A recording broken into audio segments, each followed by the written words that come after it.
Hello dear students, how are you all? I hope you are doing well. तो इस lecture में हम discuss करेंगे एक्सरसाइज 4.3 का क्वेश्चन नंबर 5, जो कि इस एक्सरसाइज का और इस चैप्टर का लास्ट क्वेश्चन है। इसके बाद हम लोग नेक्स्ट चैप्टर देखेंगे। तो ये क्वेश्चन डिस्कस कर लेते हैं कि ये क्वेश्चन है ना, प्रीवियस जो क्वेश्चन हम इस एक्सरसाइज के बनाए हैं उसी के जैसा है। इसमें थोड़ा सा एक और ऐड कर दिया, इसमें पेरीमीटर दे दिया एक्स्ट्रा, ठीक है, और दूसरा इन्फॉर्मेशन नहीं दे करके वो इन्फॉर्मेशन पेरीमीटर का दे दिया है। तो यहाँ पर देखिए, is it possible to design a rectangular park of perimeter 80 metre and area 400 metre square, if so find its length and breadth. Means कि एक रेक्टेंगुलर पार्क दिया है, उसका एक रेक्टेंगुलर पार्क है, उसका पेरीमीटर दिया है, ठीक है। एक रेक्टेंगुलर पार्क है यहाँ पर, ठीक, ये एक रेक्टेंगुलर पार्क है। तो इसका एरिया दिया हुआ है, पेरीमीटर दिया है। दोनों फार्मूला हम लोग को आता है अच्छे से कि ये क्या है, ये लेंथ है और ये है ब्रेथ, ये ब्रेथ ये लेंथ, ठीक है। तो इसका पेरीमीटर क्या होता है, यहाँ पर पहले हम सॉल्यूशन लिख देते हैं। पेरीमीटर का फार्मूला आप लोग बताइए क्या होता है, 2 इंटू एल प्लस बी। और यहाँ पर एरिया का फार्मूला क्या होता है, एरिया ऑफ रेक्टेंगल का फार्मूला कि लेंथ इंटू ब्रेथ। ये सब रेक्टेंगल का बात हो रहा है। ये क्या है, ये रेक्टेंगल है, रेक्टेंगुलर पार्क लिखा है ना, तो इसीलिए ये रेक्टेंगल बनाया है। उसका लेंथ बराबर होता है, आमने सामने वाला भुजा, आमने सामने वाला साइड बराबर होता है।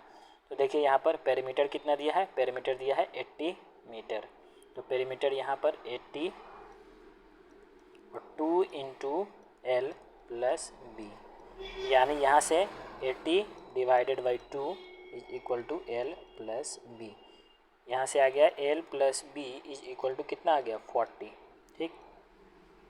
यानी लेंथ और ब्रेथ दोनों को यहाँ पर ऐड करके एक इक्वेशन आ गया ना, ये वाला इक्वेशन आ गया एक, ठीक। और उसके बाद यहाँ पर दिया है एरिया। यहाँ पर दूसरा दिया है कि एरिया जो दिया है वो दिया है 400 मीटर स्क्वायर। वो कितने के बराबर होगा, एल इंटू बी, ठीक है। तो यहाँ से लेंथ निकालिए या ब्रेथ निकालिए, कुछ भी निकालिए यहाँ से और इसमें पुट कर दीजिए। तो हम क्या करते हैं, length is equal to 400 divided by B.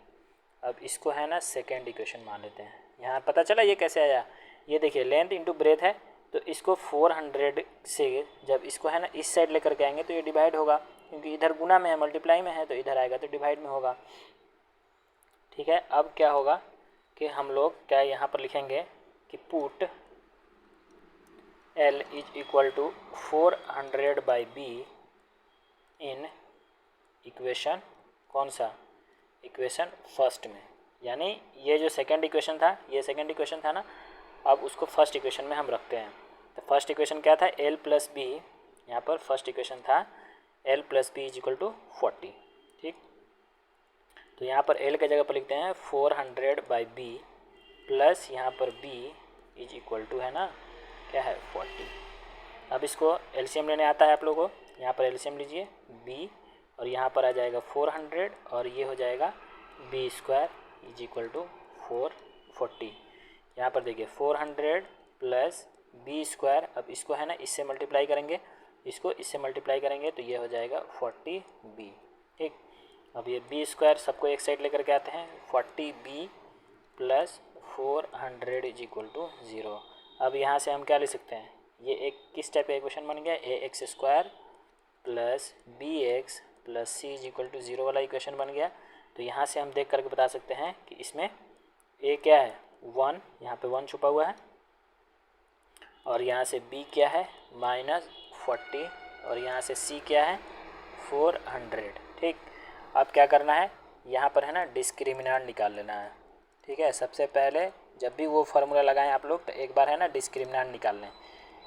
Discriminant is equal to B square minus 4ac। तो b के जगह पर क्या है -40, इसको रखिए, और 4 और 1 यहाँ पर ए का वैल्यू 1 है और c का वैल्यू यहाँ पर 400। अब देखिए 400 का जब 40 का जब स्क्वायर करेंगे तो ये आएगा 1600, ठीक। 40 का स्क्वायर आप लोग यहाँ पर मल्टीप्लाई कर सकते हैं, और इसको भी जब मल्टीप्लाई करेंगे ना तो ये भी आ रहा है 1600। तो यहाँ पर डिस्क्रिमिनेंट का वैल्यू क्या आया, 0। यहाँ पर डिस्क्रिमिनेंट का वैल्यू 0 आ गया। इसका मतलब क्या हुआ? इसका मतलब ये हुआ कि both roots will be real and equal. दोनों रूट्स क्या होंगे? दोनों रूट्स रियल होंगे और दोनों रूट्स इक्वल होंगे। ठीक है, तो अब इसको बनाना है। आगे देखिए आगे कैसे इसको प्रोसीड करना है।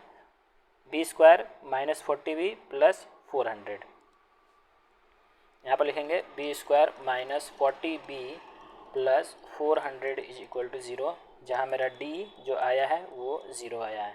अब देखिए जिस तरह से x का वैल्यू वहाँ पर लिखते थे ना, यहाँ पर x होता था तो x इज इक्वल टू लिखते थे। x इज इक्वल टू ये वाला फार्मूला लिखते हैं, minus B plus minus under root B square minus 4ac upon 2a लिखते थे। यहाँ पर x नहीं है, यहाँ पर क्या है? यहाँ पर b है, तो इसीलिए b का वैल्यू आएगा ना। b यहाँ पर वेरिएबल है, ठीक है, तो b is equal to minus B, तो b का वैल्यू यहाँ पर क्या है? b का वैल्यू हम निकाल लेते हैं minus 40 plus minus under root D upon 2 into 1, यहाँ पर आता है 2a, तो a का वैल्यू यहाँ से 1 है। ठीक है, अब देखिए 40 आ गया माइनस माइनस प्लस, और यहाँ पर रखे थे d का वैल्यू आया था 0 अपॉन 2, तो यहाँ आ गया 40/2 इज इक्वल टू 20। ठीक, b इज इक्वल टू 20 आया और दूसरा भी 20 आया। देखिए यहाँ पर b का 2 वैल्यू आएगा ना, दोनों इक्वल वैल्यू आएगा, तो यहाँ पर b का कितना वैल्यू आ गया? 2 वैल्यू आ गया। तो यानी b का 2 वैल्यू आ गया तो दोनों इक्वल है। b का 2 वैल्यू आएगा और दोनों वैल्यू इक्वल होगा। तो b क्या था हमारा? सबसे पहले हम देखेंगे कि b हम क्या माने हुए थे। b जो था वो ब्रेथ था। ठीक है, आप लोग है ना एक बार इसको देखिए, यहाँ पर हम l से लेंथ को डिनोट किए हैं और b से ब्रेथ को डिनोट किए हैं। तो किसी भी एक फार्मूला में अब है ना, आप लेंथ निकला हो, ब्रेथ निकला हो, कुछ भी निकला है, तो कोई भी एक इसमें से मान लीजिए, इसमें से ये जो इक्वेशन बनाया है पेरीमीटर का या यहाँ पे एरिया का, तो इसमें से कोई भी एक निकल गया तो आप उसमें जब पुट कीजिएगा ना तो सेकंड अपने आप निकल जाएगा।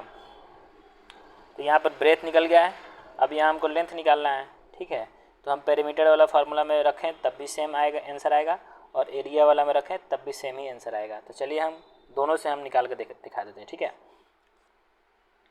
अब देखिए यहाँ है ना कि पेरीमीटर क्या दिया था? पेरीमीटर दिया था, पेरीमीटर वाला फार्मूला में हम लगा देते हैं। पेरीमीटर वाला फार्मूला में हम लगा देते हैं। तो पेरीमीटर वाला फार्मूला क्या था? 2 इंटू एल प्लस बी। तो यहाँ पर पेरीमीटर दिया था 80, ठीक, और यहाँ पर 2 इंटू एल हमको निकालना है, और ब्रेथ आ गया है 20। दोनों सेम ही आया है, इसलिए एक ही वैल्यू रख करके निकाल सकते हैं। अगर दोनों अलग अलग आता है तो उसमें देखते हैं कि कौन सा वैल्यू इसमें, मतलब कौन सा वैल्यू वैलिड है, कौन सा वैल्यू इनवैलिड है। जैसे अगर नेगेटिव आ जाता है तो वो इनवैलिड हो जाता है, और यहाँ पर पॉजिटिव आ जाता है अगर, तो वो वैलिड होता है। तो उसी तरह से यहाँ पर तो लेकिन दोनों पॉजिटिव ही आया है, तो इसलिए दोनों वैलिड है, दोनों सेम वैल्यू है। अब देखिए इसको जब हम 80 डिवाइडेड बाई 2 करेंगे तो ये आ जाएगा 40, और ये हो जाएगा L प्लस 20। यहाँ पर आ गया L plus 20 is equal to 40। अब L plus 40 minus 20 is equal to 20। यहाँ पर लेंथ का ही वैल्यू उतना ही आया, ब्रेथ का ही वैल्यू उतना ही आया 20। यानी लेंथ का भी 2 वैल्यू आएगा, ऐसा नहीं है कि लेंथ का 1 वैल्यू आएगा। दोनों वैल्यू रखेंगे, दोनों लेकिन बराबर आ रहा है, इसलिए एक ही वैल्यू है। ठीक है, अब उसी तरह से अब आप पेरीमीटर से निकाल लिए, एक बार पेरीमीटर से निकाल लिए। अब हम क्या करते हैं ना, एरिया से निकालते हैं। तो एरिया से जब हम निकालेंगे इसको, ठीक, अब देखिए एरिया वाले से निकाल लेते हैं। तो एरिया कितना दिया हुआ था? 400 दिया हुआ था, लेंथ इंटू ब्रेथ दिया हुआ था, तो 400। अब हम यहाँ से इस वाले, सबसे पहले ये वाला निकाले थे ना, तो इसको है ना यहाँ पे पुट करते हैं 20। तो यहाँ पर क्या आ जाएगा? L is equal to 400 divided by 20। ठीक, तो यहाँ से लिख सकते हैं L इज इक्वल टू 20। दोनों आया ना वो मीटर में ही आया, ऐसे दिया हुआ था इसका यूनिट, इसलिए हम बोल रहे हैं कि ये भी मीटर में ही आएगा, ये भी मीटर में ही आएगा, यहाँ पर ये मीटर में आएगा। तो ये हम लोगों का एक्सरसाइज 4.3 पूरा ख़त्म होता है, और इसी के साथ क्वाड्रेटिक इक्वेशंस चैप्टर भी ख़त्म होता है। हम एक वीडियो लाने वाले हैं जिसमें क्वाड्रेटिक इक्वेशन का पूरा एक शॉट में सारा चीज़ उसमें कवर होगा, फार्मूला भी होगा और कुछ कुछ एग्जांपल दे करके हम उसमें कवर कराएंगे। तो वो वीडियो आप लोग देखना मत भूलें। और आप लोग मेरे चैनल पे अगर नए हैं तो मेरे चैनल को लाइक शेयर एंड सब्सक्राइब जरूर करें। Thank you for watching the video.